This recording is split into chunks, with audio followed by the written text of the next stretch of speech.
So numbskull.co.uk, yeah, they take games and movies you love and turn them into epic garments. They've hooked up with How to Kill an Hour to give away some of their new range from Tom Clancy's The Division game. That's it. We're giving you a chance to win a Division console skin for your Xbox or PS4, a Division mug so you can sort of like drink tea like you were in the middle of some serious city conflict for you to sip your tea or coffee or juice, and a Division t-shirt to cover the top half of your body. Yeah, that's right. To be with a chance of winning all of that, all you have to do is go to howtokillanhour.com/win. That's howtokillanhour.com/win. Are you serious? This is How to Kill an Hour. I'm Marcus Bronzy.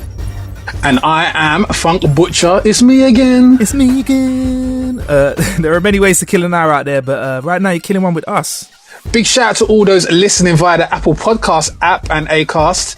Big shouts going out to Spinny T, Danny Darko and Joe Hinley. Yeah, that's right. Also to Sheepod and regular listeners Curious George, who is happy to see us back and even promoted our latest episode on Twitter. Thank you very much. I appreciate the promotion. Guess who's back? Yeah, back again. If you'd like a shout out on the next episode, please make sure you subscribe, rate and comment on iTunes, and we'll read out the best ones. If you want to know how to rate or comment, well, simple. We put a link in the description saying click this to rate and comment.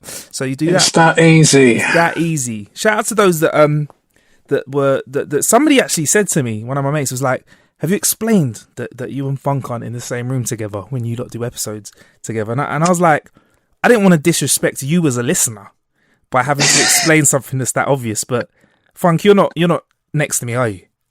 No. If you were, I'm actually in another dimension. He's in another dimension. Yeah, he's in Earth 2 if you watch The Flash. But what kind of mate would I be if I gave you a microphone that made it sound like you were on the end of FaceTime?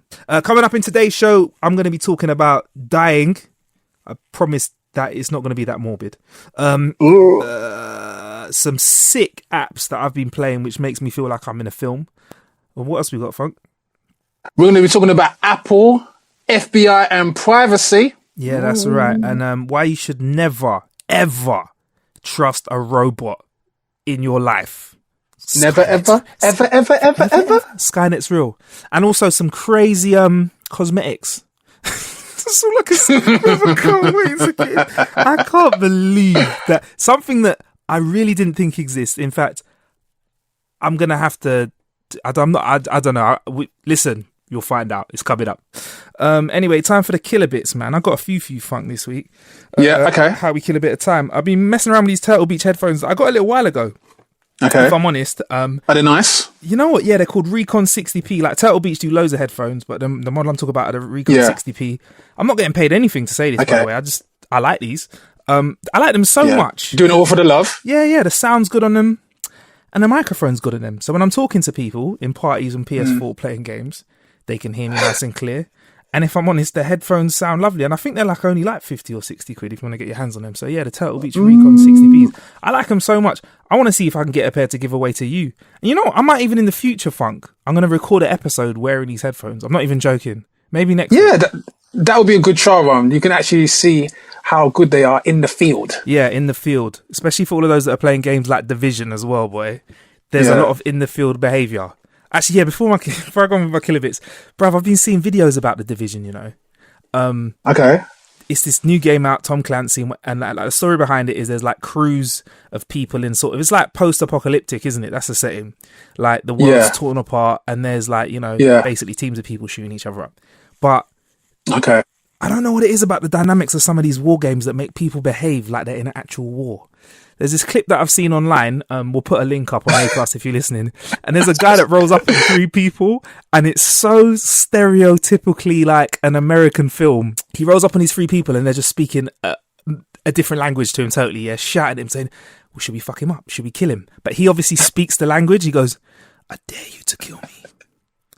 I dare you to even take one shot at me. If you shoot me, I'll kill you all." And they're like, talk. So what is this? Some sort of online sketch or? This is an online game. This is actually a game, bruv. This is a live game somebody's recorded like with Twitch or something. Oh, I see. Okay. And he's just going like, if you shoot me once, I will kill all of you. And they're like saying in their own language. So they think he doesn't speak their language. And he's like going, yeah, should we just go and shoot him? You shoot him first. No, you shoot me. He goes, if you shoot me once, I will kill all of you.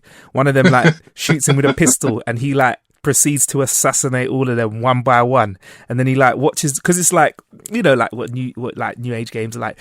People don't just die and fall over and disappear.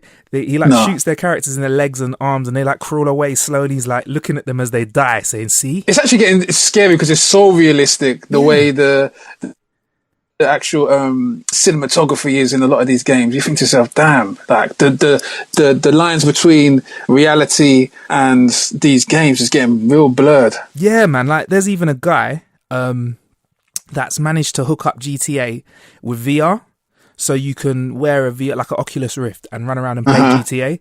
But it's quite basic. But he says when he plays it, running around and shooting people in GTA isn't as fun.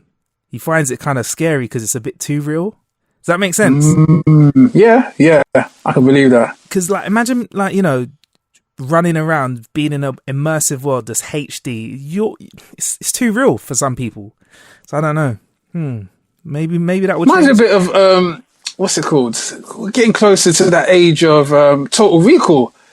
So I feel that we're going to be there in probably the next 10, 15 years of putting on some sort of helmet and transporting yourself into a world which is.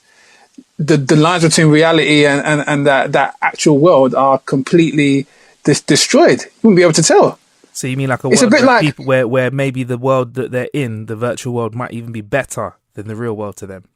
Well, here's the thing. I thought to myself when I walked out of Matrix, how do I know where I'm in now is the real world? You don't know.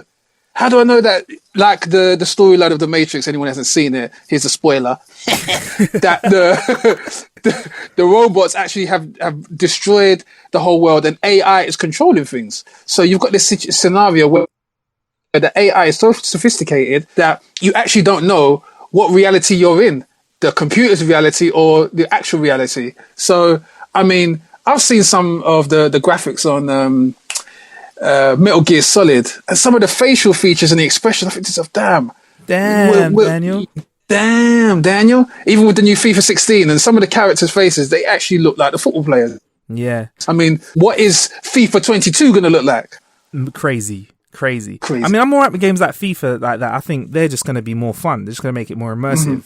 But like things like, I don't know, I don't want to sound preachy, but mad violent games or mad spooky games.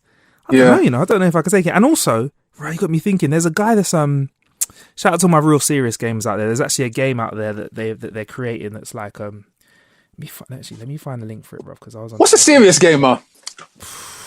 I feel left out. I feel that was some shade. Shout out to you. Shout out to the real proper gamers out there. The real gamers. There's a new, oh my gosh. The ones that go E3, they've got all the paraphernalia, they've got their actual game chair in their living room as well. That's the one that's fully padded out. For maximum comfort for the tush. With when you're playing it, speakers in it as well. That's it. No Man's Sky. So there's this game called No Man's Sky that's coming out in June, and basically the game is the size of a universe. They're saying there's like millions of planets in it. I'm not joking. You fly. What? Yeah. And it's got me. Yeah. But it's got me thinking, if they can create a computer game with millions of planets and millions of life forms on it, and they make it more and more conscious, and they like start to behave like, you know, beings of consciousness. What? This is weird, yeah. You're going to tell me that, and I don't take drugs, okay? And I was totally sober, I hadn't had a drink. I was thinking, what if we're computer games and someone made us? I'm just saying, But you need to do a urine sample after this episode. I'm just putting it out there, man. If we could make games that are the size of universes, I don't know. It's gonna be great. No Man's Sky, and that's a real game. I'm not just talking fluff. To be fair, have you ever played Metal Gear Solid 5? And I feel like that game is a masterpiece. Yeah, shout out to all the people behind that, Hideo Kojima and the gang. That game is a masterpiece. You name dropping to show that you're a serious gamer. And I'm a serious gamer. I had to prove that. I had to silence the critics. Yeah, where does he eat? Where does he chill? Where does he stay? Yeah.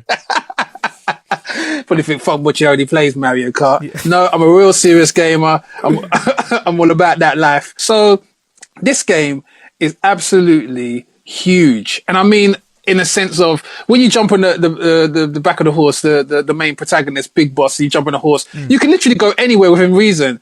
Yeah. And it just looks like they've taken, it's set in Afghanistan, but they've taken the real scope of Afghanistan and put it into the game. So the whole universe aspect, I mean, like you're only really constrained by the hard drive and the megabytes on these systems. So depending on how big your operating space is, I'm sure you can make games which have a universe size. Because I swear that new GTA that's out now, that's supposed to be real big. It's massive. It's massive. It's supposed to be, yeah, you can go anywhere and everywhere. All right. But, Is it based on a real city? What? No Man's Sky? No. GTA, yeah, it's got elements of LA in it. So, like, if you know, like, LA, it's got bits of LA in it, man. So, yeah. So is it basically Los Angeles put into the game? You know what? Some parts of it, like Santa Monica, if you ever gone to Santa Monica, some parts of it are like GTA. I'm not going to lie. Literally. I mean, I was there thinking, oh, if I saw a nice car, could I just hop in it, pull the guy out and I thought, no, I won't do that because I don't want to get 3 stars right now on my holiday. But like, no, seriously, like it's crazy. But like with games like this No Man's Sky, it's like, Funk, I know you'll check it out after I speak to you because like in this, yeah, definitely. In this game, in No Man's Sky, you're on a planet, so you could walk around the planet. It's planet-sized. Okay, so how long would it take you to walk around Earth? You know, years, whatever. You can do that, but you can get in your spaceship and then take off and fly to another planet. Like if you're on a planet and you see something in the sky, like a moon, you can fly to that moon. No loading screen, nothing like that. I think the way they've got it working is you know what, Billy, let's put a link up on Acast. Let's just let people look at No Man's Sky because it's going to be. You can check that out. A game changer. The thing I'm thinking about, Marcus, is though when you're going at games on that level with that way of thinking, you're kind of removing yourself from the commercial aspect of what you are supposed to be doing as a games maker, or what I've seen as games makers, because I've always seen games as setting you up for the series, so that you play one to clock it, to play the next one, to clock it, to play the next one. If you're making a game the size of a galaxy, man, you ain't clocking that for the next millennium. So where does the commercial aspect from these games, the resale value? Okay. How do you buy into the franchise? No Game Sky. No one ain't going to see No Man's Sky number 2. You know what? That's a good point. But you know what they're doing with loads of games now, like with The Division. They got all like the add-on packs. So you could buy stuff, or they could do in-game currency, or like buy another galaxy online. Yeah, or there's or you probably buy stuff. They probably buy stuff with each other. There could be like a new type of rocket launcher that comes out that gives you, warp 7 instead of warp 5. Yeah. Everyone would be like, yeah, man, I'll meet you over in that galaxy. Oh, I won't be able to get there for another 45 minutes. Why? I've only got warp 5. Everyone would be like, you need to get that warp 7, bro. What? You only got warp 5? All right, Slowcoat. See you there. I don't know, but like there'll be different ways. Or maybe you have to put yourself to sleep in a cryogenic chamber until No Man's Sky number 2 comes out. 500 years later. It's mad. But I don't know, games like that, I don't know how people are going to... I think the whole purpose of it is to explore. I think you start from the outside of the universe. You have to get to the center, which will take a while. But it's about exploring planets and stuff like that as well. I don't know what's going to happen. I know it's going to be a deep game. I need to finish Fallout 4 before that game comes out. Because Fallout 4 is a big ass game. That's another big game, isn't it? Big game. Anyway, speaking of games, I've got a little app. I'm getting myself prepared for a killing, a kind of like outdoors bit of time killing that we're going to be doing on the show, which I can't wait to tell you about real soon, probably in the next episode. I downloaded this game called Bomb Squad, because it's a free app. I like to think, Funk, I'm not gonna lie, I like to think that when I watch television, I watch things like, when I used to watch The Wire, or when I watch like shows like Classic, classic, or when I watch like NCIS, or when I watch like those sorts of shows, I like to think, you know what, I could do that. I'll be a wicked detective. I'll be that guy that could defuse a bomb. And that's why this game called Bomb Squad's sick, because you basically practice defusing bombs in this game. I don't know how real it is, but to me it feels real. Like I've been cutting red wires. I've been like using transponders to cancel out like certain frequency. It's been sick. So man, that's what I mean. I think I'm qualified to defuse bombs right now. Probably not. Wow. But yeah, man. In the current climate of national security, I wonder how well that app's gonna do, man. Because everyone's a bit hoity-toity with the whole bomb thing. Yeah, I remember. Yeah, bruv, very much so. I mean, I don't want to pull it out on the train and start playing it. Like people just hear, and I'm sweating there thinking, Going to somebody, do I do the red or the white? The red or the white wire? And also, Frank, how many times did we have to say bomb on a podcast before like the NSA is listening to this? Hi guys. They're gonna hear the words bomb and butcher. Mad. So that, and also I've been hearing some mad real life stories. I present a bit on Children's BBC. Most likely, you're not a Children's BBC listener if you listen to How to Kill an Hour. And we went to Newcastle for the premiere of a new show. And I was speaking to this comedian that died on stage last year. Like, wow. When I say a comedian dies on stage, everyone goes, "Yeah, that happens all the time, man. He didn't get a laugh." No, but this comedian actually, his name's Mr. Ted Robbins. He's a UK actor and comedian, does broadcasting as well. He's in like Coronation Street, which is a big UK soap for us. He actually died on stage. Like, crazy. Condolences to Ted Robbins and the family, man. But he was telling me the story, Frank. So that's crazy. Yeah. So it gets deeper than that. So last year, on the first day of this tour, 2015, 3 minutes into his set, he was cracking a joke about prison, I think, because he was telling me a story. And what happened is he had fibrillation. You know those things are called defibrillators? Yeah. They defibrillise your heart. He was fibrilising at the time, yeah? So his heart stopped on stage and he just dropped on the floor. Yeah, and check this. A guy who was in the... that's why I love this world sometimes. A guy who got a last-minute ticket. His sister said, "Oh, yeah, there's a ticket, get a ticket, sit at the back." And then his sister was sitting VIP at the front, said, "Oh, there's a spare space, come and run down." So he wasn't meant to be there. He was sitting at the front, saw it happen. Everyone was going, "Oh, yeah, whatever. Yeah, jokes. Yeah, you fell on the floor." He went and did CPR on this guy for 15 minutes. Pretty much pumped blood around his body until they got a defibrillator and started his heart again. CPR's no joke, bruv. Like, they cracked 12 of this guy's ribs doing CPR on him. But the maddest thing about it is the guy survived and he's there telling me this story and I'm just there going, what the fuck? Like, really? That is crazy. Yeah, and I was just sitting there, I was thinking, what a morbid like conversation to have. But because he's a comedian, obviously he managed to end it with a laugh. Apparently, when he was in hospital getting better, another comedian mate of his brought in some gifts, like some flowers, Lucozade, grapes, magazines, and a bag of spare ribs. I knew that was coming. Bro, were they? Was it salt and pepper? Salt and pepper ribs, salt and pepper barbecue ribs. But I was just like, nah, crazy. But like, wow. But yeah, man, that's how I've been killing bits this week. Oh, and obviously Kanye West. Have you heard about Kanye West getting caught out for being a bit of a pirate? Oh, well, what's he done now? A pirate? What's he done now, man? So he put a little link online. Kanye West took a picture and put it online. And, basically, Kanye West I was got to say, he's a big advocate of Tidal and legal purchase of music. Do you remember, like, he put out an album out on Tidal first, The Life of Pablo? Yeah. It's exclusive to Tidal, isn't it? Yeah, exclusive to Tidal. But he put a tweet out. So he said. Yeah. Mm-hmm. Well, he put a tweet out of his music listening habits and stuff like that on Twitter, and everyone zoomed in on the picture and saw that he had been torrenting some music software. No, you're a producer, fuck. Yeah, it's a plugin called Serum that he was trying to get. Apparently, it's like a couple $100. But what do you do if you like? What do you think of that? Do you know what? Yeah, for someone like Kanye, who's selling raggedy clothes for $250, he's got no business downloading illegal software. And I feel like that's always been the issue. I feel like the people that do that kind of engage in piracy and film, whatever, the logical reason they could ever give us an excuse is that they can't afford it. Yeah. I don't know what Kanye is saying. Even if he can't afford it, I'm sure Kim can buy it for him, kind of thing. Even Northwest probably got more money than all of us to buy that software. She can buy it with a bag of Wotsits. Their baby's always eating Wotsits in it. Them crisps that just smelly crisps. Smelliest crisps. Soft crisps. Yeah. But that's embarrassing, man.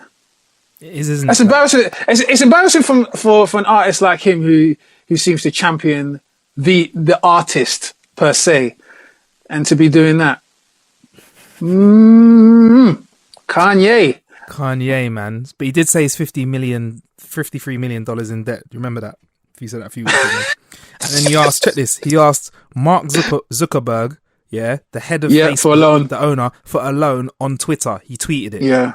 How you going to ask a man who owns Facebook, yeah, for some money on the rival social media company, Twitter?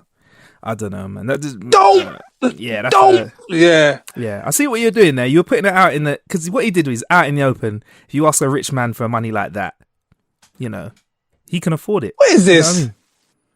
Yeah, he needs to be wearing his homeless clothing line and then asking for it, because that's what it looks like as well. I don't want to go off on a tangent, but I don't get Kanye's clothing line. It just looks like homeless chic. Yeah, well, you know what it's like, innit? Some of that chic is just, hey, let's be cool and, you know, let's try this out and, you know, struggle clothes, you know, clothes to show. Nah, man. If I had money like that, I'd be in a suit a lot of the time. I'd be in a suit, or I'd be ripped. I'd get a personal trainer that got me so ripped that I'd just be walking around my top backed off. So you can rip the suit off. Yeah, exactly. Of course, man. No messing around. But yeah. So how you been killing a bit of time this week anyway, Funk? Myself, keep it on the music tip. I've been downloading programs to produce. Yeah, I've been doing the Kanye. No, I've been downloading an app called Discogs, which I'm a big fan of, and they've recently made a service for the mobile users and the DJs, producers, and artists on the go, and not just normal consumers, because a lot of people use Discogs for shopping per se, and not just for educating themselves on who made what and where and why. But that's a great resource for that as well. What is Discogs? Discogs is like the holy grail of music collectors. It's just like everything is there. It's not even like the British Library. It's like something else. It's like something that Indiana Jones would stumble across in the Temple of Doom. Just a cavern of treasure. But in this place, it's like the treasure is vinyl and MP3s and information, and so Discogs is just, I believe, the biggest database and collection of music. And I feel like they sold, I saw something the other day, they sold something like 6 million vinyl last year, or this year. Wow. Not this year, sorry, last year, just gone. But again, that obviously alludes to the fact that vinyl's dying. It's not really the case. Obviously, the numbers aren't as much as previous years per se, because of the different formats kind of changing, but vinyl is doing very healthy, and one of the ways people are buying vinyl is through the Discogs website. So really, so vinyl's, is it? Would you say it's on the up again then? I think it's on the up, because we've obviously gone into this universe now where retro is cool and the 80s is hip and happening again. So everything associated with that time. I mean, you're gonna have people buying cars with 8 tracks in it soon, boy. No, we don't want MP3 with space for orchestra in the back. Exactly. So everyone is trying to outdo each other with the whole retro thing. Someone's going to whip out their Canon of String soon and say, yeah, this is my means of communication because I'm more retro than you. Yeah, so man. It's getting that way. Some of it's a bit silly. Some of it's because people don't understand that the reason for progress in technology, the whole point of it is to make our lives easier. So when you're going back and picking something that's making your life hard just for fashion purposes, it kind of defeats the whole point, and it kind of goes back to the whole vinyl thing. People moved from vinyl to MP3s and things like Serato and Rekordbox because vinyl became heavy in its bulk. If you're carrying loads of vinyl around, to kind of go back to that space is a bit redundant. But anyway, this Discogs app, it allows you to access the library of their facilities through your iPhone. I think it's on Android as well. So is it good for for example, I like Craig David, yeah? Yeah, so Craig David. I can go and find out every single tune that he's made, like with this. Yeah. The thing about Discogs works a bit like Wikipedia. So it's up to either the artist label, or diehard fanatics to update the information on the artist. So if someone likes Craig David, but he's got lazy fans, you might not find all his discography on there because they can't be bothered to they can't be bothered to update it and tell you what David's first dubplate track was in, or his first white label, but the diehard fans can update that for you, and other fans get to verify the information. A bit like Wikipedia, you have the administrators on there who can kind of legislate as to whether or not the information you're putting up on the website is true or not. So if I edit on Wikipedia now and say there was a time where Bruce Lee was defeated by Funk Butcher in 1972, there will be there will be an administrator quickly there to take down that post. And similarly, it works the same for Discogs. So yeah, it's a great library resource based on the fact that not only do the administrators care about it, but the consumers care about the quality and the validity of the information on there. So yeah, it's a bit like some of these GPS apps where if there is a road change or a road name change, or if there's a closure on the road, it relies on the people who are actually driving to update that kind of thing. So unless you got some real practical jokers on there putting wrongful information of tracks or road names, then it kind of will bring down the quality of the site. But Discog's got a really, really good following. Good, man. Are you on there though? Are you on there? Yeah, I'm on there. I've got my artist stuff on there. I've got my label stuff on there. So it's good to kind of spread into these platforms, especially a platform such as Discogs, which has a wide following. Some people's first connection with my label may be through Discogs as opposed to, I don't know, your iTunes or your Twitter. So it's not one to ignore from an artist perspective. So any artists up there, just go on there, just put all your information, your catalogs and all that. And then you can also put your aliases as well. All right. On that, I'm going to make sure of that, man. Cause, yes. It's all about being involved with that, man. Yeah, most definitely. Crazy, man. Crazy. Discogs. I'm going to be all over that. The thing I like about this, because you always go on there and you'll be like, oh, I didn't know so-and-so was so-and-so. Because you get all the different aliases for your favourite acts on there for someone that's made something like years ago. Especially in the world of dance music. There's a lot of dance DJs and producers that kind of move between different pseudonyms over the years. And you'd be surprised as who's in the charts, and they've probably done stuff years ago. Right, so that's is that how you've been using it lately then? It's sort of like, right, I wonder who's here or I wonder who's there. Yeah, not even just use it like that. Yeah, so I would use it in the sense of, if I like an act, I might go into Discogs and find out if he made other stuff under a different name. So that's always a good one. And then you can just like, it's just the crate digging in the modern world. You're not physically crate digging anymore in the record shops. Discogs is the crate digging in the virtual sense. Yeah, and shout out to all the silly people that say vinyl's better nowadays, yeah? Not if you've got to carry 200, bruv. In fact, if you think vinyl's better, why don't you come carry my vinyl for me? Yeah, okay? I roll with about 10,000 tunes. You can carry all of that for me into the club next time. Yep. It's just not practical. Silly people. Plus, vinyl doesn't always sound better than CD, bro. Nah, but I guess that's the whole association with it, that sentimental attachment to that aesthetics of the acetate and the that crackle as you put the needle in it and all that stuff. That's what these vinyl heads are more attached to. What they want, rather than no. Actually, you know what? I'm trolling now, but like I don't see car drivers that like classic cars saying, "Yeah, I love my car with scratches all over it. I love the way that when I start up the engine goes." But the thing is that. Do you know the one thing I've heard over the years of producing? Sometimes a lot of producers say sounds and tunes can sound too clean. Yeah. You think to yourself, what does that mean?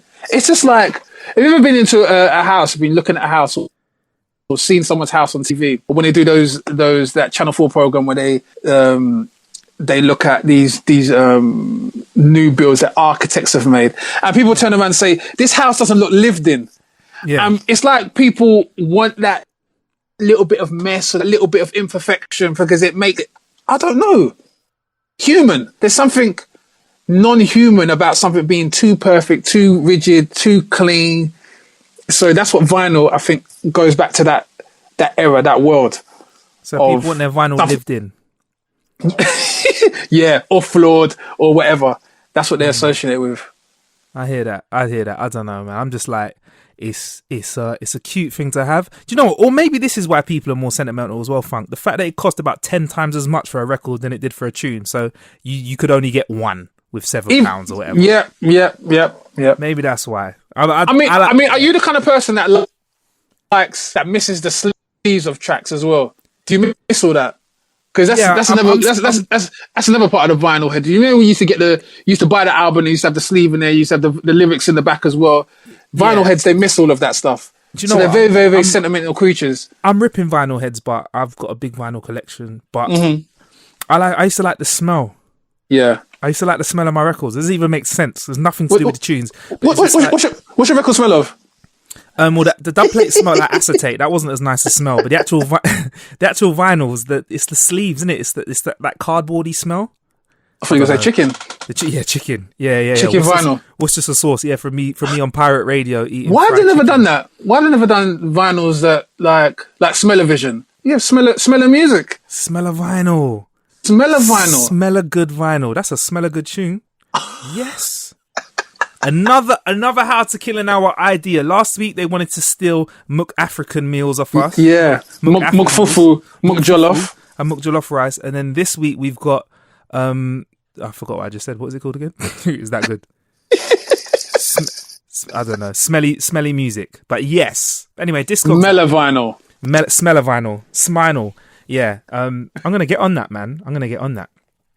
So yeah, what's been happening in the world this week? So Apple, Funk, have you heard about Apple's sort of ongoing issue they've had with the FBI trying to get them to make a backdoor in iPhone so they can get all the information out? Yeah, I've been this has become like world news, and obviously it ties into the whole security thing, which has been going on for God knows how long, since they gave us the dial-up. Everyone's been kind of been worrying about the security, but it's never ending. But I've had a butcher's at the whole Apple thing this week.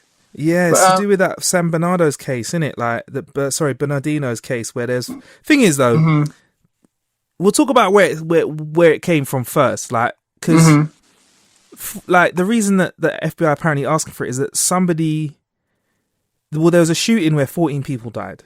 The FBI have the shooter's phone, but the phone has a passcode on it, so they can't get into it. So apparently the FBI, that's the reason the FBI are asking them to create a backdoor to get into these phones. But tell them to bring it down to Ilford Market, man. I know a man down there that can unlock a phone boy for you. No, listen. FBI, if you listen, I got you, man. I got you. You got Bossman from Ilford Market can do that for you. Yes. Yeah, boy. They tell you come back in half an hour. That's what I'm saying. The quick turnaround time, FBI. Don't be worried with Apple. Jeez. So that's what they did. 2016. Come down to Ilford Market. Yeah, East London. Market, yeah. Got you, man. Nice you up. But I don't know. How would you feel though? Seriously, if it was someone that you knew was one of the people that got shot. Yes. And it was either you have security in your phone forever and ever, or you risk security in your phone and the FBI can catch the person that did it. Maybe. How would you? Well, I heard. Okay. Well, this is the thing. Obviously, I could answer your question, but you can't answer that question because then it becomes very emotive. Yeah.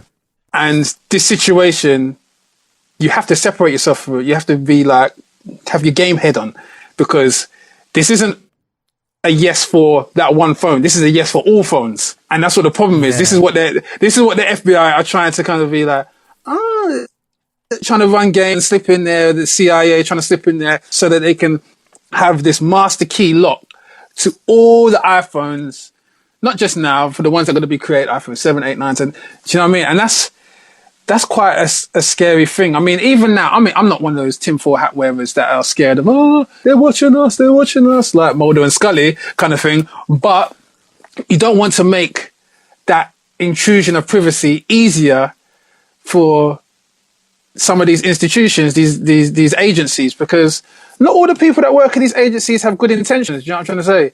Well, they're people. If there are Exactly. if there are bad people in the streets, there's bad people Yep. in the FBI offices or the MI6 offices. There's got to be bad people. Exactly. It kind of reminded me. I was watching a film last year. I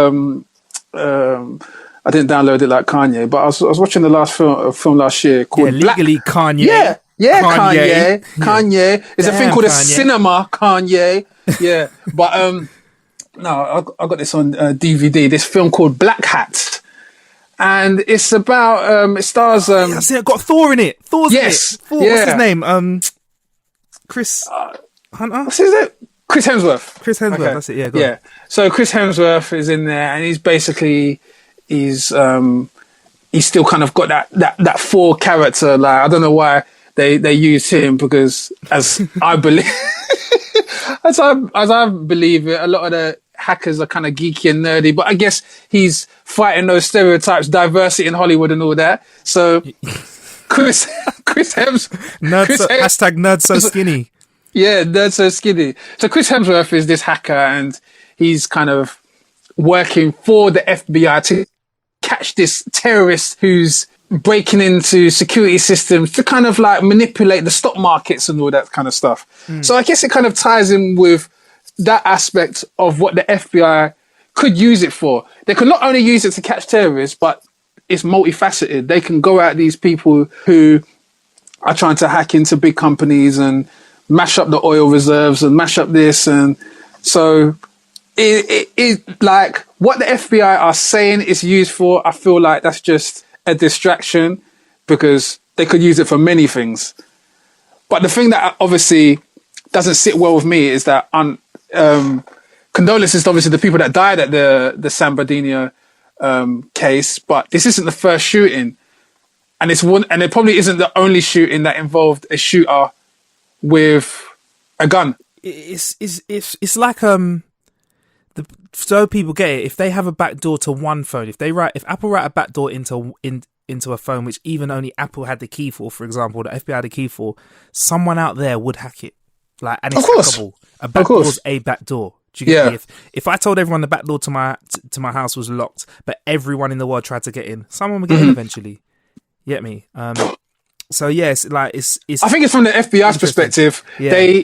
If the FBI I think this is the thing as well, people need to understand, yeah. If the FBI wanted to get into your phone, they can get into your phone anywhere. I think they just want to get into your phone under illegal precedents. You know what I'm trying to say? So do you think it was like when there were when you couldn't detain hostages and treat them badly? It's called the Geneva Convention. Yeah. So is it? Am I right, Frank? Am I right? Yeah. Is that the Geneva Convention? Yeah. So it's when countries started using terrorism acts to get around that and mistreat people and torture them and treat them in certain other ways. Do you think it's it's not like that, but they're not torturing phones, but do you think it's that sort of case where you say that there's like such a problem that they should be allowed allowances to take advantage of this data, but once they have the keys to it, they can sort of say, oh yeah, well, we needed to do it. I mean, to be fair, the only thing stopping any government of the world is legislation. So the way you get around that is that you change the legislation. So that's what they're trying to do. They're just trying to change the legislation and be like, well, like the door of the club says that no shoes are allowed. So the only way I can get into the club is if you change that and make it shoes allowed. So that's what they're doing. They just go into every club and saying, okay, well, shoes allowed, and they're walking in kind of thing. So interesting. That's all they're doing. But realistically, the guy that is wearing shoes and can't get into the club, i.e. this FBI, the metaphor for the FBI, they're so big and hench, they can run past the doorman anyway. So they're only doing it as a formality. Do you know what I'm trying to say? That it's just like, okay, I just want to play by the rules kind of thing. But who's really going to stop the FBI in the United States? Yeah, well, you know what? You're right, though, because with legislation, apparently there's been another case which was similar. It was a drug trafficking case in New York, and a judge said that the government can't force Apple to use law enforcement to break encryption on the iPhone for that drug case. So they can't do it on the drug case. I'm not saying it means they can't do it on a shooting case, but it means that they're less likely to. Because they said, nah, for this drugs case, you can't, get all these details and hack a phone. So it's like one step towards them not doing it. So you're right there. Legislation there has stopped that from happening. It's mad. And to be fair, I'm looking at it like this. I don't believe the FBI have not hacked the phone or looked into the messages of someone like, I don't know, Julian Assange, like the WikiLeaks guy. People that are considered maybe national security risks, they probably have looked into their phones anyway without this legislation being in place. So, I don't know. Where there's a will, there's a way, man. If there's enough people watching you, they will find something. Definitely. Trust levels are low. Not like yours, though. When I say yours, not you, you the listener, because they carried out this test at the Georgia Institute of Technology to see how us as humans trust robots with our safety. Georgia! Georgia! They're testing how we trust robots with our safety and potentially life-threatening situations. So here's how they did this, yeah. They've got 30 subjects. Maths, English, and that was a bad joke. They've got 30 people. And they started out the test by getting them to follow a robot down a hallway into a room where they were asked to fill out a survey. Then they set off a fake smoke alarm and a fire alarm. So it was like there was a fire in the hall outside. The robot then went to lead them back through a smoky path down a new smoky path and towards a door that they'd never seen before. All the while, all the people had to do was get up and walk back the direction they came from, which was very clearly marked exit. Apparently 26 of the subjects out of 30 followed the robot, while 2 stayed in the room. And the other 2, because that's 28, the other 2 just got kicked out for some reason. I don't know. They're probably messing around. But do we trust technology too much? That is very interesting. It's very scary as well. What would you do? Do you think you'd follow the robot? I might, you know. Yeah. I don't think I can say hand on heart I wouldn't. I think it just comes down to the fact that any information coming from a computer or a computer source, we give a lot of trust to. And I feel like whether it's social media, whether it's stuff that you see on Google, this robot is kind of like in that family of things. So if this robot is saying something, it kind of exists as one of those things disseminating information to you. You're not going to question it. And I feel like that's because we live, our generation have kind of come up with the idea that computers are smarter than us. So therefore a computer's knowledge is greater than our knowledge. And so when someone has created an AI or a robot or even a calculator, remember the days when you used to have maths, you used to take calculators into your maths GCSE exams, and the calculators used to give you the answer. Yeah. And then the human used to work out the answer. There will probably be more trust in the calculator's answer than, you know what I mean? Provided you put in the sum right, there was more trust in the calculator's answer than the human's answer. So I feel like that's just the culture we've been brought up in, whereby a robot, a computer, anything like that has a kind of like a binary system. So it's either going to be right or wrong. It's never going to try and trick you or mislead you. You know what? In fact, I think that test might have been a setup, yeah, because that's like kind of skewed results. Because we're always taught to listen to robots. So, like for example, there's traffic. Take a left here, even though we might know that that's our normal route. Sat nav might say to do it. Yeah. And furthermore, we're kind of told to ignore what our instincts are. Like during a fire, you just want to run out, but there's always something saying, like a robot or a voice or a recording saying, "Please do not run. Walk slowly." So obviously, you're going to presume that the robot has got fire settings and it's leading that. So I don't know. I was like going into this thinking, is this the beginning of Skynet? Sarah Connor. Is this a sign of the future? Could it be leading us to our impending doom? Could we be the first of the robot slaves? Yeah. Well, coming back to that, my choice film of the Millennium, Matrix, that was the whole basis of the storyline, that humans had the one up put on them by robots. Right. It wasn't a case of the robots were playing fairly. The robots' AI was so sophisticated, it learned how to be calculated in its response to war. So this is kind of like a robot version of the robot being down and chucking sand in your eye. It's like, robots aren't supposed to do that. Robots are supposed to be fair and wait till they get up and wait for you to pick up your weapon. But I mean, if you give robots the attributes of humans, and humans can be anything from fair to unfair, then you're gonna get that in a machine. And I feel like people believe that robots are these things that when you put them in a controlled setting, or a setting with ethics, like a game of chess, that they're going to adhere to the rules of chess. No one expects a robot to cheat at chess. Yeah. But sooner or later they're gonna factor that in, kind of thing. I mean, even, do you know, with recent football games, I love my football games. FIFA 16, they was thinking of putting in things like handball and the ref not picking up on certain things as well. I thought that already happened, because there's certain times in FIFA where there's fouls that go down and the ref doesn't see it. Is that a glitch, or is that programmed? I don't think that's a glitch. I think that's the AI showing you the flaws that are happening in humans. But that's now being reflected in robots. So, I mean, I'm pretty proud when I'm driving and the car says, turn left. I'm like, that's not the way home. Shut up, man. And I ignore the GPS, because I feel like that's good. I'm not a sheep here. I haven't fallen into that world of like everything that comes out of this machine is showing me the quickest route. I even query when I don't know the route. Is the route that is telling me the actual correct route I'm going to? Do you know what I mean? Because then you're completely lost. Yeah, I'm the opposite. You know, I let Google Maps do my thing.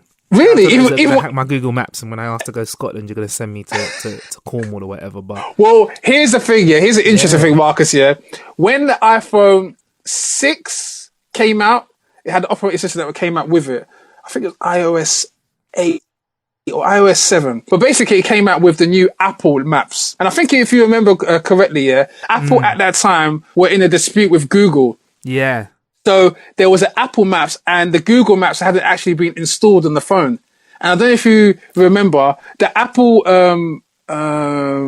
satellite navigation software was an absolute mess. It was poor. You put in Nando's, or you put in like your local, like a local food place, and it will try to send you to Spain.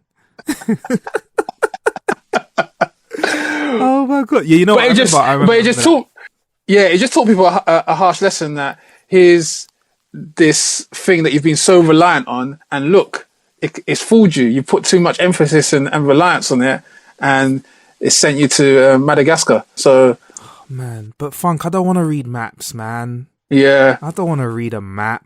Listen, shout out to the old school. I've got my hand in the air. Shout out to the old school crew, that have driven and used an A to Z. Salute! Salute to you. I've used an A to Z, boy. I've gone to the index, page 320, flick to flick, and I've used the axis. It was A8, go down, find the square, and I've driven like that, man. And I'm still here. I'm not in the Bermuda Triangle. I'm not in a parallel dimension. Do you know what? Yeah, certain times we've made things so easy for ourselves, but that means that we've put the reliance on another aspect of life, which is these robots. As soon as these robots are going to wake up, they're gonna come alive in our houses, these androids, and just start laughing. And yeah, but shouldn't we be using these things to like make bigger progressions, like standing on the shoulders of giants? Yeah.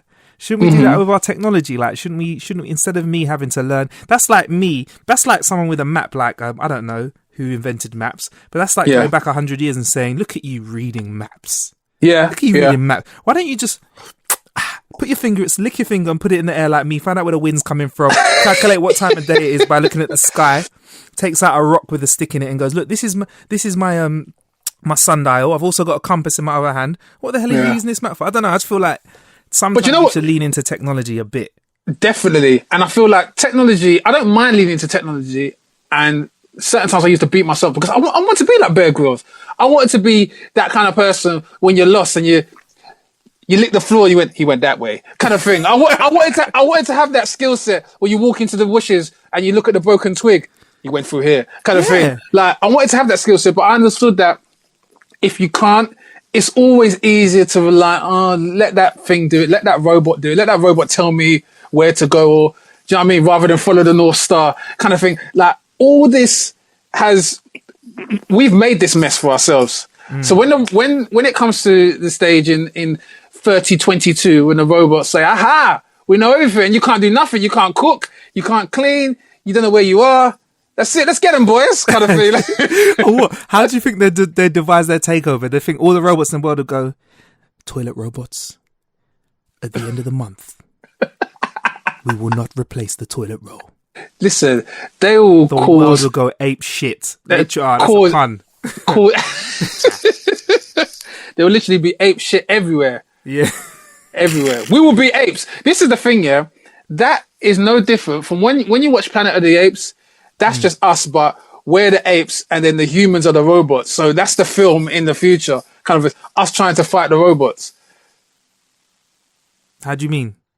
So the Planet of the Apes story is apes against humans. Right. But in the future, all it's going to be is us as the apes in the apes position against the robots, trying to get our independence. Right. But yeah, I can see it. Very Do you know they've always said though that the next war, so to speak, the next threat is going to be a cyber one. So it's not going to be between like everyone's obviously kind of like trying to force each other's hand with the one nation against one nation or whatever. Yeah. But the reality is that the bigger threat that no one can see is AI. I watched something on Sky News like last year. It said that AI is getting to a stage where it can be very dangerous. So what are we going to do then when it gets that dangerous, or do we have to prevent it now? I feel they have to, like, things like the plug should have been pulled a long time ago. But if you're giving something the ability to think for itself, then sooner or later you're not going to be able to control that thing, because that thing is being created to a stage where when you do pose the question of, do you want to listen to me? It can turn around and say no. Wow. So the worst thing about technology is what we think is the best thing about human race consciousness and being able to make a decision. Yeah. That is so. I think I just actually said the deepest thing in my life. The thing that we're scared of doing to technology is what we're doing. To be fair, we're not really doing the best job at world, mankind, are we? At sort of keeping things in check. Wow. Actually, you know what? Me and Frank got a bit deep there. I promise we've got something lighter coming up. Right after this commercial break. Numbskull.co.uk. Take the games and movies you love and turn them into epic garments. They linked up with us at How to Kill an Hour to give away some of their new range from Tom Clancy's The Division game. Yep, and that's right. We're giving you a chance to win. Give you a chance to win a Division console skin for your Xbox One or PS4. A Division mug for your tea, coffee, juice, or government juice. What's it you call it? H2O. You haven't been shopping yet? Yeah, you can put that in there. A Division T-shirt, and to cover the top half of your body. I don't know why you want to wear it like a sarong. Shout out to David Beckham. If you want to wear it around your midriff, that's up to you. But normally, the Division T-shirt goes over the top of your head. To be in a chance of winning all of that, all you've got to do is go to howtokillanhour.com/win. Once again, that's howtokillanhour.com/win. Win. You win. Win. You win. Oral-B, massive toothbrush company in the UK. I know that's the case, probably across the world. Yeah. They've made a smarter toothbrush than I think. Are they global? I thought it was just a UK thing, man. I'm not sure. I'm just, we got some LA listeners and some East Coast listeners, so I don't know. We just got to keep it international. This new Oral-B toothbrush, actually, it's kind of good, actually, after speaking about what we just spoke about. It's called the Genius. Yeah. It's got a location tracker in it, a timer, a speed adjuster. Hold up. So this Oral-B has a tracker. So in case someone breaks into your house, goes past the safe, goes past the Mercedes-Benz, and takes your toothbrush, you want to be able to find this sucker. Yeah. What? I'm just saying what it's got in it. I don't know. It's got an accelerometer in it as well, which detects the angle and tilt of the brush. I understand that. That makes sense. But this is how it works. So this should be even scarier for you, Funk. Yeah. It's very impressive, all of that. But when you couple it with a smartphone, which is cradled on a mirror, using a front-facing camera, it can detect where your teeth are and where your toothbrush is in relation to your gnashes, so it can work out where you brush your teeth. It splits your face into 6-segment diagram highlights, and it lets you know highlights where you've brushed and where you need to brush more. Cue face palm. cue face palm for the people out there that need GPS to find their teeth in the morning. Yeah, like I don't know what kind of teeth you must have them, like them gerbil teeth that you can't find properly, man. How the hell could you not find your teeth? And how the hell do you? But you know what is good, yeah? Sometimes, I know that we've got some listeners globally, yeah? Yeah. And I'll be interested to hear whether you're on the metro, you're on the London bus, and you're bumping into people on the morning commute to work, yeah? Now there's an app to tell you whether or not the person in front of you has probably brushed their teeth. That's what the app I want. I want the app to tell me whether the person next to me has brushed their teeth. So you want to hack everyone else's app? The breath. Yeah. I want the Oral-B reverse genius hacker to tell me if the sucker next to me, yeah, has brushed his teeth because it don't smell like it. Or you could have anonymous DM, so you can just DM somebody at work, or like if they've got smelly breath, and send it to their app, and it says like, yes, bloom, bloom, 5 people have said that you have halitosis today. Please brush your tongue harder. That's technology. See the way we're thinking of it. This is practical application, Funk. This is what I'm saying. You need to be able to send that message instantly and say, yo, bruh, you need to up your accelerometer this morning. Yeah, man, you need to be like, hey, man, your accelerometer ratings aren't really that high on your toothbrush today, and I can tell, bro. You need to hit that 30 miles an hour. Or you can actually tell them about where in the 6 segments they've got spinach in their teeth. Sector 1 spinach. Shit. That's some madness. Do you know what? I'm just thinking, what? But is this necessary, though? This is what I'm trying to say. Is this technology going to a point where it becomes useless? Is this really making life easier? Or is it just it's just a non-entity? Why would you need a location tracker on a toothbrush? I just think answers on the back of a postcard, kids. Yeah, I just think that maybe we're in a situation in life where oral hygiene is that bad, or maybe tooth. Like, what the hell do you come up with next? Like, think about it. If I had the pressure from Oral-B, like, hey, we need to make a new toothbrush because everyone's bought our old one. We've got toothbrushes that use sonic power. We've got toothbrushes that do all this sorts of stuff. What do we do next? And someone goes, hold up. Accelerometer. Yeah, let's have that. Let's have it. You see how Snapchat tracks your face to do filters? Let's use that technology for your teeth. And it's just because they can. I don't know. That's the only reason. Have you ever wondered why, as well, you don't get a toothbrush set at? They should probably sell this at Christmas for your loved ones. You get not to say your loved ones have got yellow teeth or anything, but if you wanted to get your loved ones an Oral-B gift set, maybe they should devise something that's got, like, it looks like a drill, a Black & Decker drill set. So you have the Oral-B toothbrush with all the different heads there. So if you've got big teeth, if you've got buck teeth, if you've got them fangs, yeah, you've got the different attachments for the different heads. And no one's ever done that. No one's ever done that on a drill bit. And I feel like, yeah, on the drill. No, for the toothbrush drill bit. So you open up the gift set box and it's got all the different heads. Oh, yeah. So it's got all the different heads that you can attach. So my teeth are extra yellow today. Let me use this. Let me use the F5 Hurricane attachment. Yeah. Man, this is nuts.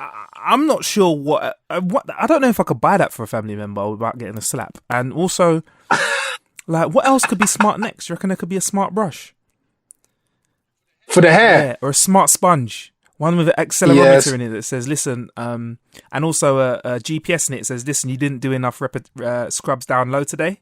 You got a date, it's date night Friday. You need to make sure you hit some extra scrubs. And also, the soap sensor in it didn't feel enough soap. You used too much water, so you need to throw some extra soap down there. Your pH balance is off kilter down south. Can you please make another attempt at washing the nether regions? You get a message alert. It's synced to your iPhone, and your iPhone's like, huh? You go, you swipe down on the iPhone. You swipe down. Could you please return to the bathroom? Your pH balance down below is off kilter. And it has an exclamation mark afterwards. Yeah, and an emoji, a stinky poo emoji. Wow, you could use that on toilet paper, GPS toilet paper as well. Please wipe front to Wow. back. Please wipe Front to front back. to back. Oh my gosh, that's nuts. What else could there be out there, Funk? Seriously though, like technology wise, I mean, you think this is getting ridiculous, but I can I've got actually, you know what I've got? I was actually surprised that this existed, and I bought this for fun, and this might have existed for a long time, but I didn't realize you can get scented loo roll. I've got scented toilet What? paper. My toilet paper's kind of got a lavender vibe to it. But who's smelling your butt anyway? Exactly. But exactly, that's what I thought. But you know, Pause. I saw it and I thought I'd buy it, and I opened it up and I was like, smells fresh. But Lavender ass. yeah, just so everyone know, I got lavender. My groceries are sponsored by lavender right now, just so everyone knows. Keeping it real out here. But so I don't know, man. That's nuts for me. But maybe I wouldn't mind the GPS sponge though. GPS sponge. I'm sure a lot of brothers in the hood want that brush. Some of the brushes with GPS, they want to brush with extra waves in their hair. You know, a brush that gives you a brush or a do-rag that can program the waves for the night, for the next day. So you can actually put in a setting. You put the do-rag on your head, and then you get those waves the next day, whether they're 2 millimeters apart or 5 millimeters apart. You can actually program that in for your iPhone. Would you buy that though? A wave maker? Nah, man. Nah, I'm always a natural. That's cheating. That's like what's that man who done the Tour de France with the drugs? That's like that for the hair community. So you're likening What's his name? a wave making machine to somebody who got caught for taking steroids. So That's what it a is. wave making All machine, that- steroid of hair products. All those products, yeah, are like steroids. Oh my You're gosh. cheating. Nuts. You're cheating, man. Absolutely crazy, man. Anyway, I know some people that drag the comb horizontally across their head. no way. Do people still do Yeah, that? man. Yeah, the level of cheating is crazy now. Oh my gosh. There's a lot of Lance Armstrongs out there Cannot believe in the hair game. Shout out to all the that's it, Lance Armstrong. Shout out to all the Lance Armstrong hair game people with steroid hair. Hair steroids. Another thing on how to kill another one. Another one. And another one. And another one. So yeah, if anyone wants to collab on that GPS sponge, I'm down. I'm for it. And Yeah. Funk wants to make the steroid. He might have to make that for hair competitions and stuff like that, barber competitions. You Yeah. can use that because you know, hey, those Clean up, man. those synthesized waves. It's crazy. Anyway, we've killed an hour.